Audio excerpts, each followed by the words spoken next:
Hello friends, मैं शेखर पांडे इतिहास विषय के साथ आपके सामने दोबारा उपस्थित हूँ। और कैसे हैं आप सभी? उम्मीद है हमेशा की तरह बहुत अच्छे होंगे। मेरी आदत है आप लोग शायद हंसते भी होंगे, लेकिन क्या करें, सुबह सुबह जब मुलाकात हो रही है तो थोड़ा सा पूछना पड़ जाता है आप लोग कैसे हैं, और जरूरी भी हो जाता है। खैर देखो, शुरू करते हैं हम लोग। आज कल जो हमने क्लास में पढ़ा हुआ था वो उससे संबंधित जो भी महत्वपूर्ण मुद्दे हैं वो आज देख लेते हैं। मैंने कमेंट्स में भी देखा, एक दो लोगों ने कहा कि सर इसके आंसर्स भी बता दिया करिए, तो मुझे बड़ा ही आश्चर्य हुआ कि भाई अभी कल ही तो ये पढ़ा हुआ है, तो आपको आंसर्स तो ऐसे ही पता होना चाहिए। इसका मतलब जो लोग लिख रहे हैं ऐसा, वो डेली का काम डेली नहीं कर रहे हैं। जो भी रोज का वीडियो देखते होंगे, नोट्स तैयार करते होंगे, निश्चित रूप से उन सारे प्रश्नों के उत्तर जो भी यहां पे लिखे जाते हैं पता होते होंगे। दूसरी बात कि आप लोगों में से बहुत सारे लोगों को कल नोट्स तो शायद पहुंच ही गया होगा, और हो सकता है कि दो चार मिस प्रिंटिंग वहां पे हो गई हो, उसके लिए क्षमा करेंगे आप सारे लोग, क्योंकि टाइपिंग में कई बार समस्याएं आ जाती हैं। तो दो चार हो सकता है ऐसा, ये पक्की बात नहीं कि ऐसा होगा ही, हो सकता है, तो उसे क्षमा करेंगे।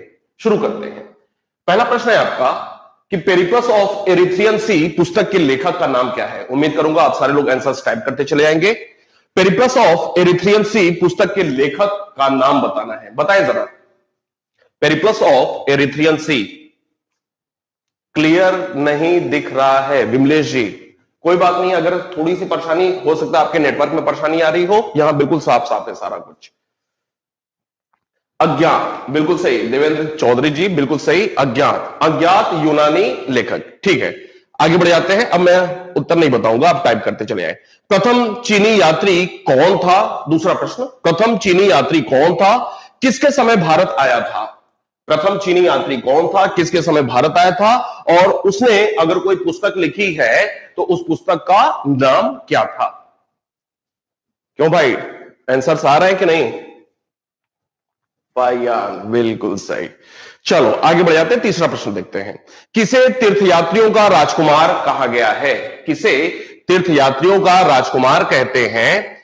चौथा प्रश्न, वेनसांग किसके समय भारत आया था? वेनसांग भारत किसके समय आया था? भारत में कितने वर्ष तक वो रहा, और उसकी पुस्तक का नाम क्या है? चौथे प्रश्न में मैंने तीन प्रश्न एक साथ रखा हुआ है। वेनसांग किसके समय भारत आया था, एक, कितने समय तक भारत में रहा, कितने वर्ष तक भारत में रहा, ये दूसरा मुद्दा, और उसकी पुस्तक का नाम क्या है। आगे बढ़ते हैं। वेनसांग की जीवनी किसने लिखी थी? वेनसांग की जीवनी किसने लिखी हुई है, मैंने आपको बताया हुआ है, टाइप करें।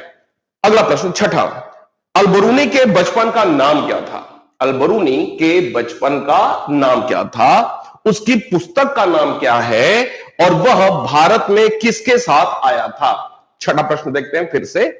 अलबरूनी के बचपन का नाम क्या था, उसकी पुस्तक का नाम क्या था, और वह किसके साथ भारत आया था? अगला प्रश्न, सातवां, भारत में मुद्रा का प्रचलन कब आरंभ हुआ? किस समय काल में भारत में मुद्रा का प्रचलन देखने को मिलता है? शुरुआती दौर की बात हो रही है। प्राचीनतम मुद्रा को क्या कहते हैं? प्राचीनतम जो भी अर्लीस्ट मुद्रा हमारी कॉइन्स है उसे क्या नाम दिया गया है, वो पूछा जा रहा है। फिर अगला इसी में एक प्रश्न और है, यह किस धातु की बनी होती थी? तीन प्रश्न एक साथ। प्राचीनतम मुद्रा जो भी है उसका प्रचलन कब देखने को मिलता है, उसका नाम क्या है, और किस धातु की बनी होती थी? अगला प्रश्न, राजवंशों द्वारा, आठवां प्रश्न, राजवंशों द्वारा सिक्के सर्वप्रथम किस काल में जारी किए गए? सीधे सीधे राजा से जोड़ करके सिक्कों का प्रचलन किस समय काल में देखने को मिलता है सबसे पहले? फिर से, राजवंशों द्वारा सिक्के सर्वप्रथम किस काल में जारी किए गए? अगला प्रश्न, नौवां, सर्वाधिक सिक्के किस काल में जारी हुए थे? सर्वाधिक सिक्के किस काल में जारी हुए थे? आंसर आ रहा है कि नहीं भाई? मौर्योत्तर, मौर्योत्तर, मौर्योत्तर, बिल्कुल सही, बहुत बढ़िया, बहुत खुशी हो रही है, आप लोग पढ़ाई कर रहे हैं। चलो लास्ट प्रश्न देखते हैं। सर्वप्रथम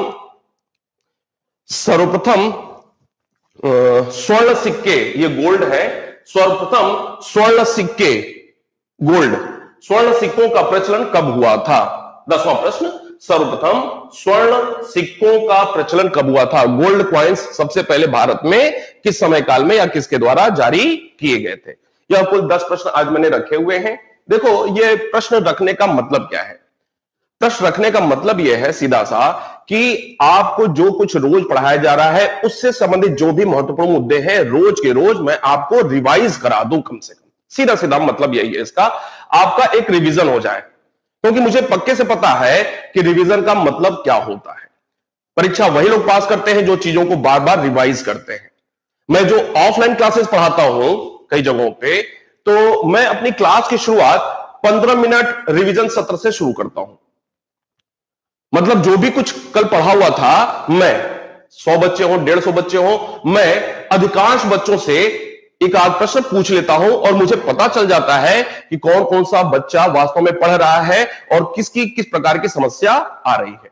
तो निश्चित रूप से आपको संवारने का यह एक प्रयास है मेरे द्वारा। दूसरी बात कि यह जो अभी काम हम कर रहे हैं, बिल्कुल मेरे दिमाग में, चूंकि सारे स्टूडेंट्स, जो भी आप सारे लोग जुड़े हुए हैं, सारे स्टूडेंट्स हैं, कुछ लोगों को बहुत सारी चीजों की जानकारी इसमें पहले से होगी, कुछ ऐसे भी होंगे जिनको तनिक भी इतिहास की जानकारी नहीं है।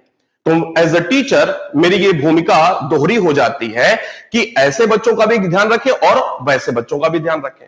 तो उसी संदर्भ में मैं बिल्कुल बच्चों जैसे ही आपकी क्लासें ले रहा हूं, ताकि जिनको नहीं आता है उनके भी काम बनते चले जाए और उनको विषय की जानकारी होती चली जाए।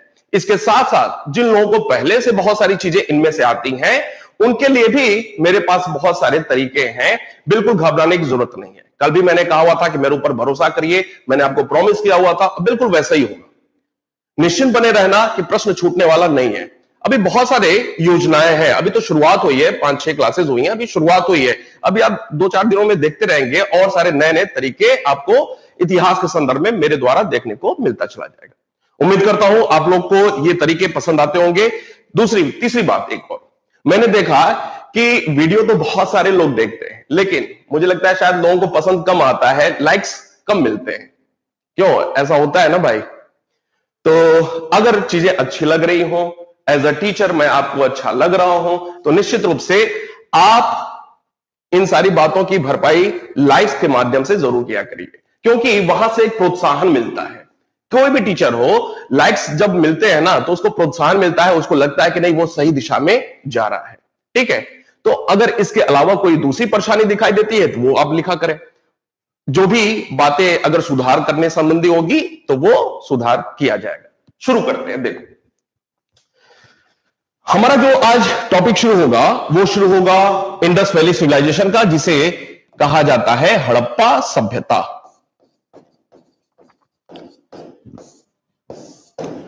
हड़प्पा सभ्यता की शुरुआत कैसे हुई, पहले वो एक बार देख लेते हैं। हड़प्पा ये जो जगह है वो साहिवाल जिला पड़ता है। पहले मोंटगोमरी होता था, फिलहाल अभी साहिवाल जिला है, पाकिस्तान के पंजाब प्रांत में।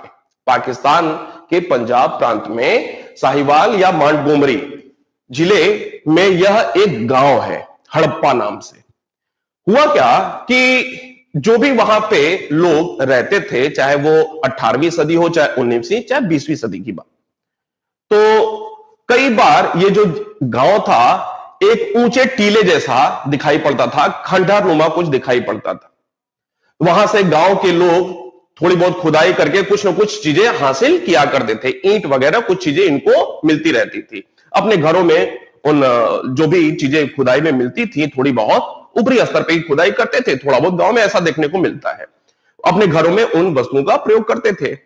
यह बात धीरे धीरे अंग्रेज अधिकारियों तक भी पहुंची और इस संदर्भ में पहला जो व्यक्ति था चार्ल्स मेसन, नाम था उसका चार्ल्स मेसन।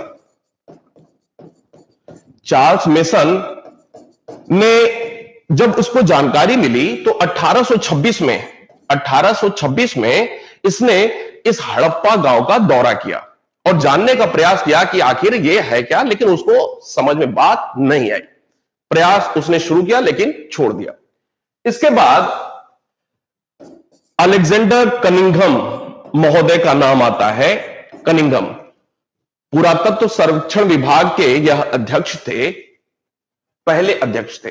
पुरातत्व सर्वेक्षण विभाग के, अंग्रेजी समयकाल की बात हो रही है, ब्रिटिश टाइम की बात हो रही है, पहले यह अध्यक्ष थे। और इन्होंने एक बार 1850 के आसपास एक दौरा किया और गए, ये थोड़ा सा कुछ खुदाने की, गांव के जो भी लोग थे खुदवाने का प्रयास किया, लेकिन एक्चुअली इसका महत्व ये समझ नहीं सके और काम को वहीं रोक दिया। ये हड़प्पा उस गांव की, उस स्थल की महत्ता को नहीं समझ पाए और इनको लगा कि यूजलेस चीज है, छोड़ दिया। फिर क्या हुआ कि 1856 में जब कराची से लाहौर, कहां से कहां, कराची से लाहौर रेलवे ट्रैक बिछाना था, रेलवे लाइन बिछानी थी कराची से लाहौर, 1856 की बात है। तो ईंटों की आवश्यकता बहुत ज्यादा पड़ी, अंग्रेज अधिकारियों को ईंटों की आवश्यकता पड़ी और हड़प्पा के उस टीले से इन लोगों ने बहुत सारे ईंटें, जो कि बहुत पुरानी, हजारों वर्ष पुरानी ईंटें थी, वो ईंटें इन्होंने खुदाई के माध्यम से हासिल किया हुआ था। तो लोगों को समझ में आया कि नहीं, अंदर कुछ बहुत सारी चीजें दबी पड़ी हुई हैं, लेकिन अभी भी खुदाई बृहत स्तर पे नहीं शुरू हो पाई। फिर क्या हुआ, 1872 की बात है, कनिंघम साहब दोबारा दौरा करते हैं। कनिंघम दोबारा से हड़प्पा गांव का दौरा करते हैं और अपनी कुछ रिपोर्ट इन्होंने भारत सरकार को दिया। उस समय अपनी कुछ रिपोर्ट दिया, उन्होंने बताया कि यहां पे कुछ चीजें हैं अंदर दबी हुई, बहुत पुरानी सी, लेकिन क्या है अभी तक हम स्पष्ट नहीं कर पाए हैं। फिर क्या हुआ कि समय बदलता है, 1920 का दशक आता है। 1920 के दशक में भारतीय पुरातत्व विभाग के महानिदेशक जॉन मार्शल होते हैं। भारतीय पुरातत्व विभाग के महानिदेशक जॉन मार्शल होते हैं और जॉन मार्शल के नेतृत्व में ही हड़प्पा, मोहनजोदड़ो या हड़प्पा सभ्यता से संबंधित प्रथम खुदाई संबंधी बृहत पैमाने पर इनके निर्देशन में ही कार्य आरंभ होता है। इन्होंने डिप्यूट किया, पहला जो व्यक्ति था इनके निर्देशन में दयाराम साहनी, दयाराम साहनी को डिप्यूट किया और कहा कि आप इस स्थल की बृहत पैमाने पे खुदाई शुरू कराइए, बृहत पैमाने पर खुदाई शुरू कराइए और देखिए है क्या चीज। 1921 में दयाराम साहनी के नेतृत्व में हड़प्पा स्थल की खुदाई आरंभ हुई और कुछ ही समय में लोगों के सामने एक अबुझ सी पहेली के रूप में एक हड़प्पा सभ्यता से संबंधित नई नई बातें मिलनी शुरू हुई। कुछ ही समय बाद एक दूसरे स्थल जो कि मोहनजोदड़ो था, 1922 अर्थात अगले ही वर्ष उसकी भी खुदाई हुई। अब लोगों को समझ में आने लगा कि बहुत पुरानी सी कोई सभ्यता या संस्कृति जमीन के अंदर दफन है, उसको जानने की कोशिश करनी चाहिए। लेकिन एक बात और ध्यान रखें कि अंग्रेज कुछ लालची किस्म के थे, व्यापारी वर्ग से संबंधित थे, कुछ लालची किस्म के थे। इन लोगों को लगा कि हो सकता है अपने मतलब की बहुत सारी सोने चांदी या इस प्रकार की बहुमूल्य चीजें हमें मिल जाए खुदाई में। तो उनका मोटो थोड़ा सा दूसरा भी देखने को मिलता है। खुदाई आरंभ हुई और 1921 से लेकर के आज तक अन्य आसपास के क्षेत्रों में खुदाई करते करते करते करते एक बहुत बड़े पैमाने पर हड़प्पा सभ्यता से संबंधित या सिंधु घाटी सभ्यता से संबंधित बहुत सारे स्थल अभी तक जानकारी में आ चुके हैं, जिनकी खुदाई भी हुई है। अभी तक लगभग 1500 से अधिक हड़प्पा सभ्यता से संबंधित स्थलों की खुदाई हो चुकी है। अभी तक वर्तमान स्थिति यह है कि हड़प्पा सभ्यता या सिंधु घाटी सभ्यता से संबंधित 1500 से अधिक स्थलों की खुदाई या उनकी जानकारी हो चुकी है। इन स्थलों में ध्यान में रखने की बात यह है कि स्थलों में 2-3 स्थल अफगानिस्तान क्षेत्र में भी मिले हुए हैं, 2-3 स्थल अफगानिस्तान क्षेत्र में भी मिले हुए हैं। पाकिस्तान में भी 500 के आसपास स्थल मिले हुए हैं और 1000 के आसपास स्थल भारत में मिले हुए हैं। तो तो एक मुद्दा निकल करके आता है कि हड़प्पा सभ्यता का विस्तार किन किन देशों में वर्तमान में देखने को मिलता है? भारत, पाकिस्तान और 2-3 अफगानिस्तान में भी। क्लियर? अब ये तो कुछ भूमिका संबंधी बातें थी ताकि हड़प्पा के संदर्भ में कुछ आपको जानकारी हो जाए। शुरू करते हैं इस चैप्टर को पढ़ना जरा। तो हड़प्पा सभ्यता में पहला मुद्दा है कि हड़प्पा सभ्यता किस प्रकार की सभ्यता थी? पहली बात, किस प्रकार की यह सभ्यता थी? तो ध्यान में रखेंगे, एनसीईआरटी कुछ लोगों ने पढ़ा होगा, लिखा हुआ है हड़प्पा सभ्यता ... कांस्य युगीन सभ्यता। तो सबसे महत्वपूर्ण मुद्दा निकल करके आता है, यह कांस्य युगीन सभ्यता थी, पहली बात। दूसरी बात, हड़प्पा सभ्यता को न सिर्फ भारत बल्कि दक्षिण पूर्व एशिया का पहला नगरीय सभ्यता कहा जाता है। तो प्रथम नगरीकरण या नगरीकृत सभ्यता भी सैंधव सभ्यता को कहा जाता है।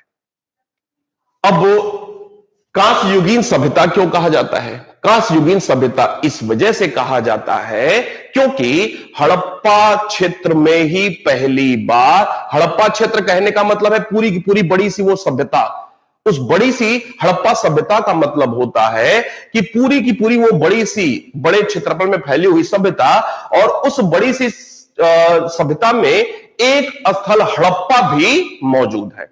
हड़प्पा सभ्यता का मतलब लगभग 1500 से अधिक संपूर्ण स्थल, जिनमें से एक हड़प्पा भी शामिल है। आगे बढ़ते हैं। कांस्य युगीन कहने का मतलब यह है कि हड़प्पा सभ्यता में ही पहली बार कांसा नामक धातु का प्रयोग किया गया था। हड़प्पा सभ्यता में पहली बार कांसा धातु का प्रयोग किया गया था, पहली बार, सर्वाधिक नहीं, पहली बार। इस वजह से इसे कांस्य युगीन सभ्यता भी कहा जाता है।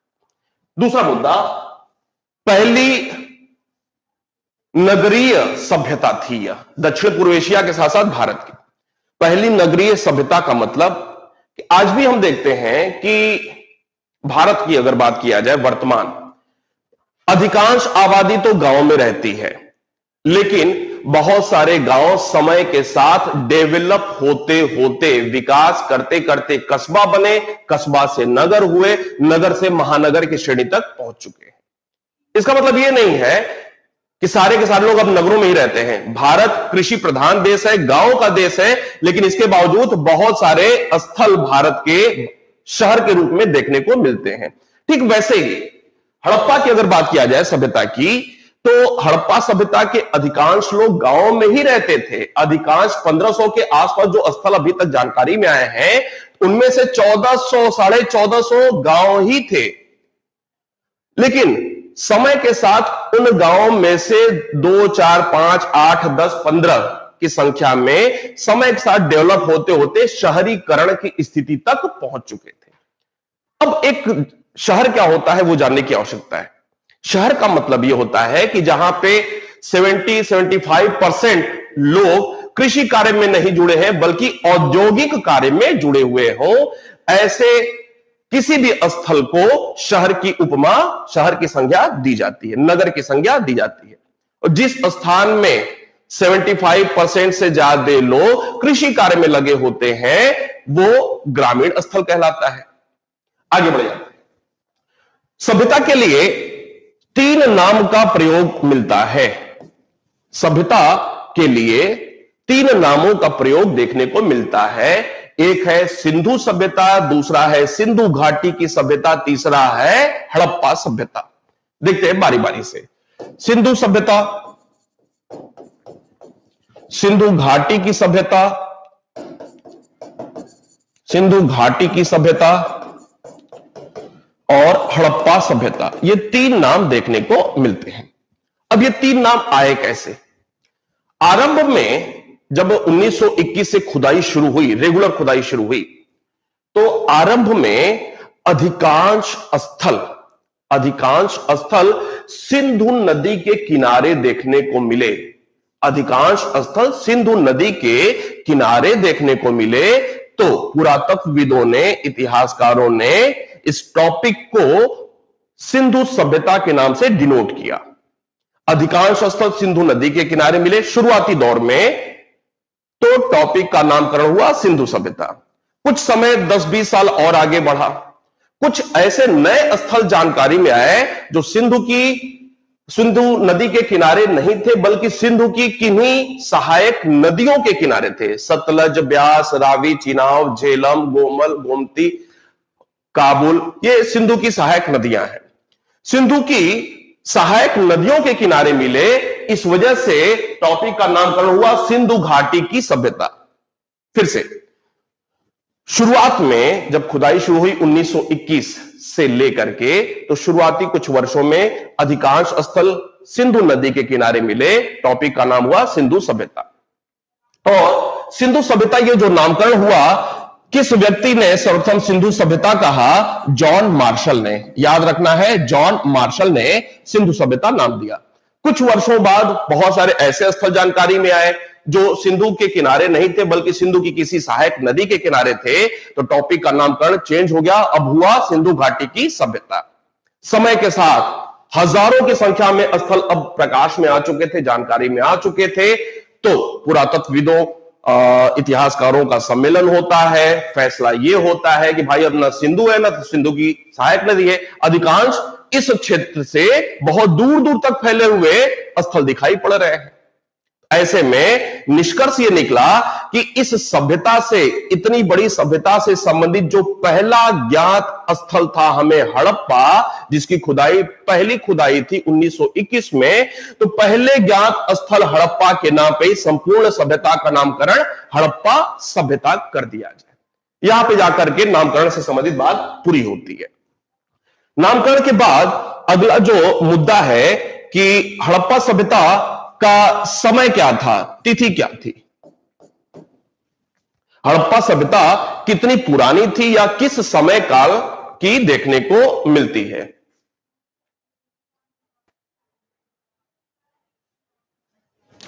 तो इस संदर्भ में अलग अलग पुरातत्वविद का मतलब होता है पुराने तत्वों की जानकारी रखने वाले। अलग अलग पुरातत्वविद, अलग अलग इतिहासकारों ने अपने अपने तरीके से, अपने अपने उपकरणों का प्रयोग करते हुए अलग अलग जगहों की खोज किए, अनुसंधान किए, शोध किया, तो उनके निष्कर्ष भी अलग अलग आते चले गए। फलस्वरूप हड़प्पा सभ्यता का एग्जैक्ट टाइम क्या था, कोई एक मत नहीं निकल करके आया, बल्कि बहुत सारे मत दिखाई पड़ते हैं। हालांकि थोड़े बहुत ही अंतर उनमें दिखाई पड़ते हैं। इस संदर्भ में जो प्रथम प्रयास था वो था जॉन मार्शल का। जॉन मार्शल ने ही पहला प्रयास किया कि यह सभ्यता कितनी पुरानी है, और उन्होंने जो निष्कर्ष निकाला वो यह कि यह सभ्यता 3250 से लेकर के 2750 ईसा पूर्व के बीच अपने अस्तित्व में रही होगी। John Marshall was the first person जिन्होंने हड़प्पा का व्हाट वाज द टाइम, इस बात को लेकर के अपने रिसर्च किया, और इनका मानना यह था, कंक्लूजन ये निकला इनका, कि यह सभ्यता शुरू हुई होगी 3250 के आसपास, और इसका डिक्लाइन या पतन या अंत हो गया 2750 ईसा पूर्व में जाकर के। अर्थात यह सभ्यता लगभग 500 वर्ष तक अपने अस्तित्व में, एग्जिस्टेंस में रही। इसके अलावा भी अन्य लोगों ने प्रयास किया, जैसे एक नाम है व्हीलर का। व्हीलर ने अपना जो रिसर्च किया और जो कंक्लूजन निकाला, तो उसमें यह बात निकल करके आई कि यह सभ्यता 2500 के आसपास कभी शुरू हुई और 1500 ईसा पूर्व तक यह अपने अस्तित्व में बनी रही। R.S. शर्मा, जिन्होंने एनसीईआरटी लिखी हुई थी, R.S. शर्मा या पुरानी एनसीईआरटी इन्होंने लिखी हुई है, राम शरण शर्मा। तो पुरानी एनसीईआरटी क्या कहती है या R.S. शर्मा क्या कहते हैं कि यह सभ्यता 2550 से लेकर के 1900 ईसा पूर्व तक अपने अस्तित्व में बनी रही। एक नवीन, ऐसे बहुत सारे पुरातत्वविद या इतिहासकारों ने अपने अपने कंक्लूजन दिए हुए हैं। एक नवीन वैज्ञानिक पद्धति कार्बन 14 डेटिंग, आपने नाम सुना होगा जब आपने केमिस्ट्री पढ़ा होगा इंटरमीडिएट में। तो किसी भी वस्तु में कार्बन का कुछ एक निश्चित अंश होता है और समय के साथ उसमें कमी आती जाती है। तो वो कितनी कमी आ रही है, अर्ध आयु काल, आपने एक टॉपिक पढ़ा होगा। तो वो अर्ध आयु काल या किसी पुरानी वस्तु के उम्र की जानकारी का निर्धारण की एक पद्धति है, वैज्ञानिक पद्धति है कार्बन 14 तिथि निर्धारण पद्धति। यह क्या कहती है पद्धति? यह कहती है कि यह सभ्यता 2500 के आसपास शुरू हुई और 1750 ईसा पूर्व तक यह अपने अस्तित्व में बनी रही। यहां पे शायद जो आपको नोट्स दिया गया है, शायद वहां पे त्रुटि एक दिखने को मिलती है, यही है, आप इसको सुधार लेंगे। 2500 के आसपास शुरू हुई और 1750 ईसा पूर्व तक अपने अस्तित्व में बनी रही। यह तिथि से संबंधित कुछ महत्वपूर्ण बातें थी परीक्षा पॉइंट ऑफ व्यू से। आगे बढ़ते हैं। अब प्रश्न बनता है कि हड़प्पा सभ्यता का उद्भव कैसे हुआ, इसका विकास कैसे देखने को मिलता है। हड़प्पा सभ्यता का उद्भव कैसे हुआ? हड़प्पा सभ्यता का उद्भव कैसे हुआ?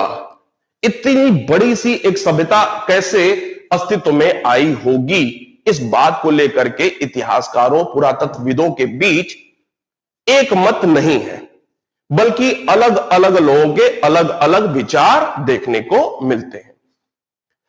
अगर सारे इतिहासकारों के विचार को देखा जाए तो इन सारे विचारों को दो भागों में बांट करके देखा जा सकता है। एक विदेशी उत्पत्ति का सिद्धांत, विदेशी उत्पत्ति का सिद्धांत के अंतर्गत,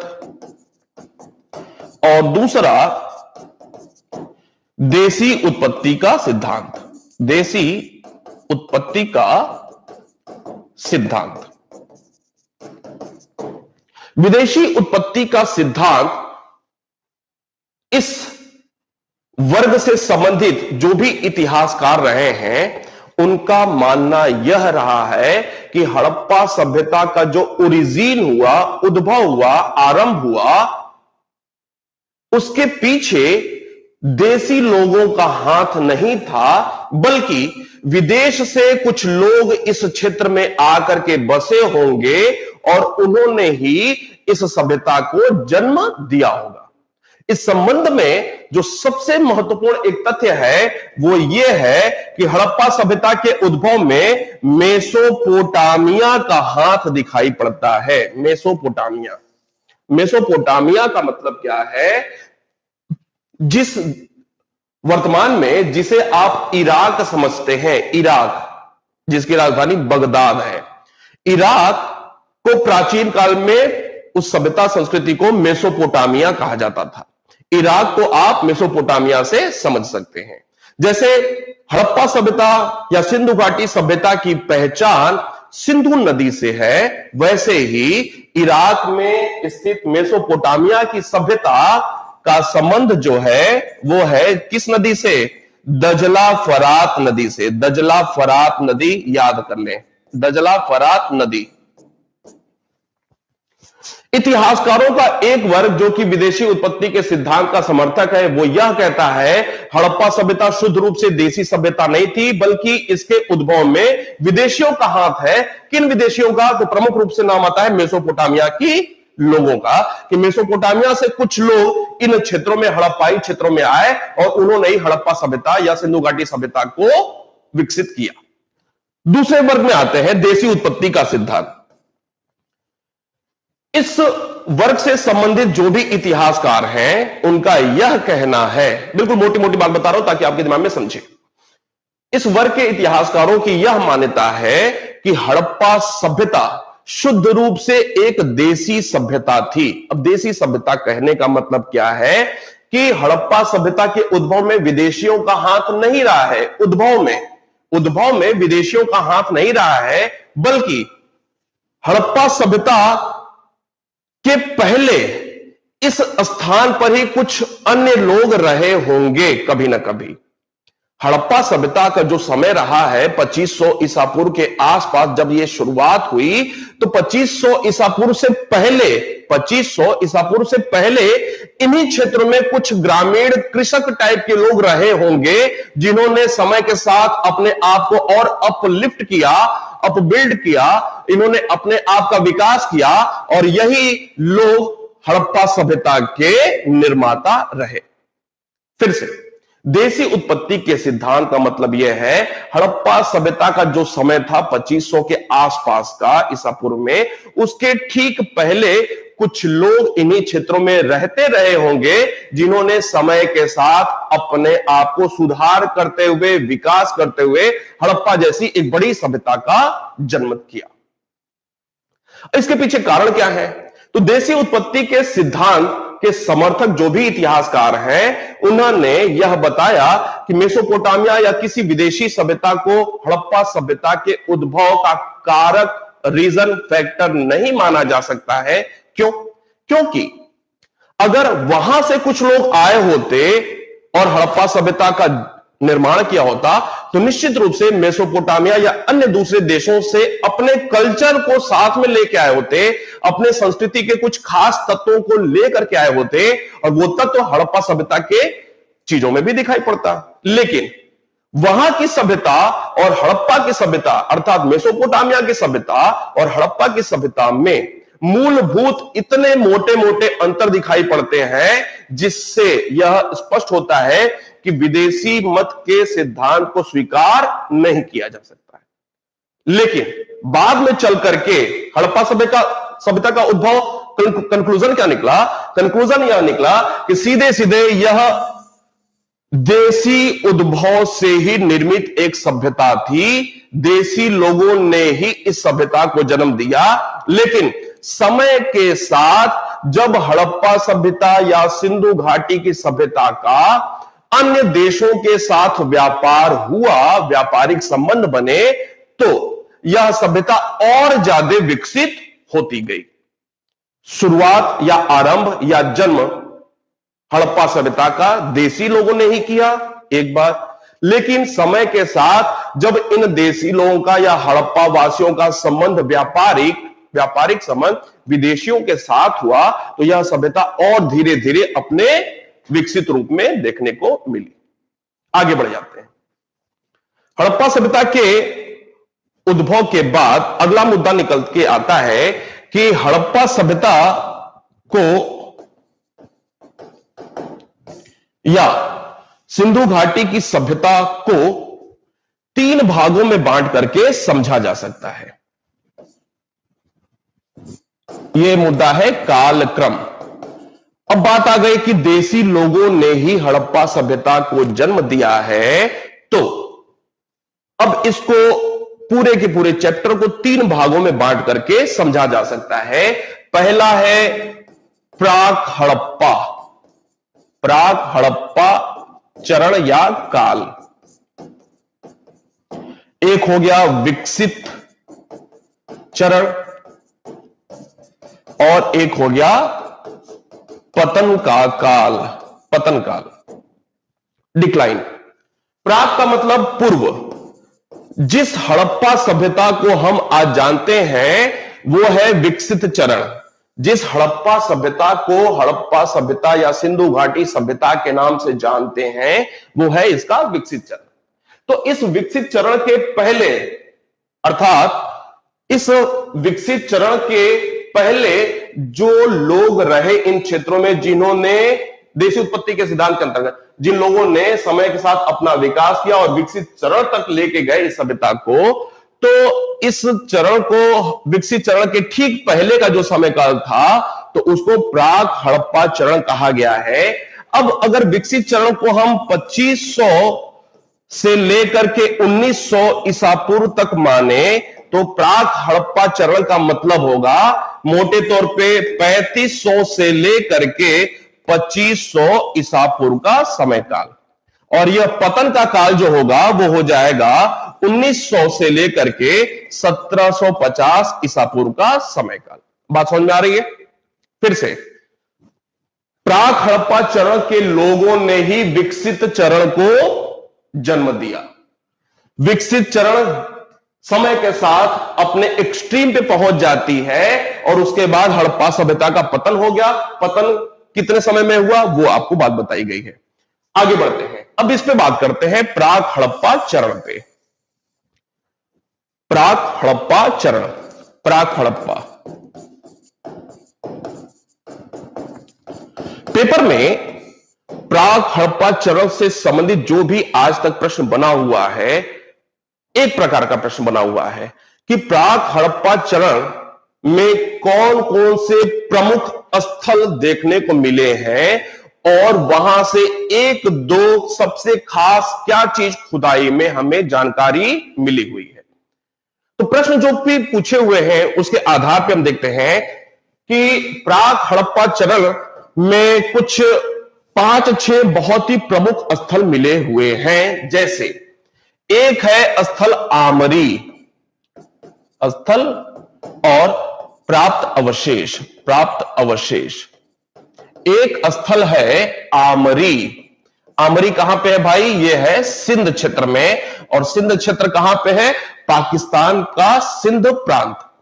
पाकिस्तान के सिंध प्रांत में एक स्थल है आमरी।